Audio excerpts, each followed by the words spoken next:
Hello, my most amazing artists. This week we're learning about the artist Claude Monet. Claude Monet was a famous French painter whose work gave a name to the art movement Impressionism. Impressionism was concerned with capturing light and natural forms. The Impressionist artists started painting pictures outside rather than in their art studios.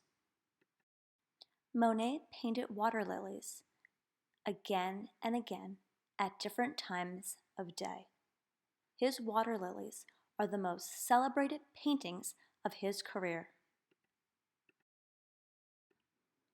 Today, we are going to be creating water lilies. You can use anything you have to make your water lilies. Here, I'm using my oil pastels. If you have them, you can use them for this project. Otherwise, if you have crayons, they will work just as well. You can see here for my water lilies, I'm making them different colors. I'm actually adding a little bit of two colors together and using my white to blend. And I'm kind of creating oval shapes. So if you want to make a whole bunch of oval shapes, any colors you like, scatter them around your paper, and then you're going to put the flower on top of the lily pad. Did you know that water lilies are plants that grow in still or slowly moving water? They like ponds, streams, and the edges of lakes in tropical and mild areas. Their floating leaves are often called the lily pad, and frogs actually like to sit on them. Water lilies provide shade and hiding places for fish and other water animals.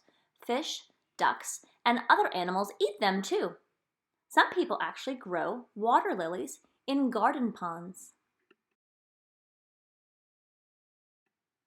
Monet had a garden pond at his home in Giverny, France.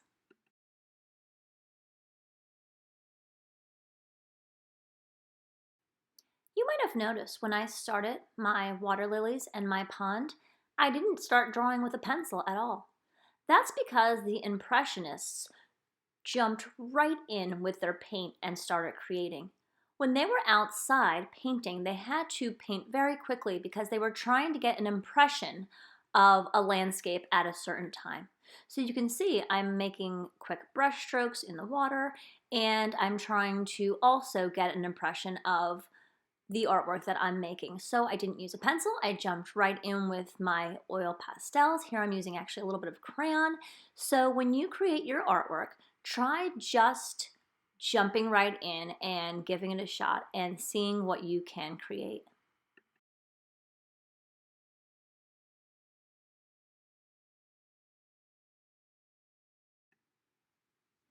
If you happen to have some watercolors and you would like to see what happens when you paint watercolor on top of your crayon or oil pastels, go ahead and try it. Here I'm using a little bit of watercolor on top. I'm kind of making it darker around the edges, and then I'm going to make it lighter on the inside.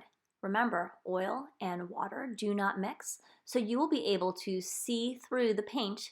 You'll be able to see the beautiful oil pastel or crayon marks that you've already made.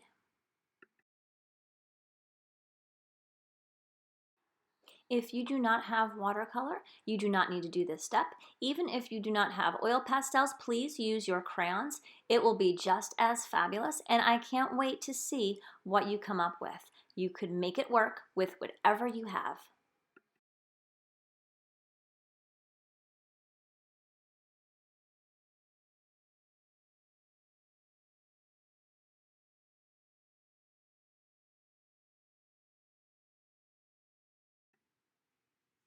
As always, don't forget to complete the Google form when you are done.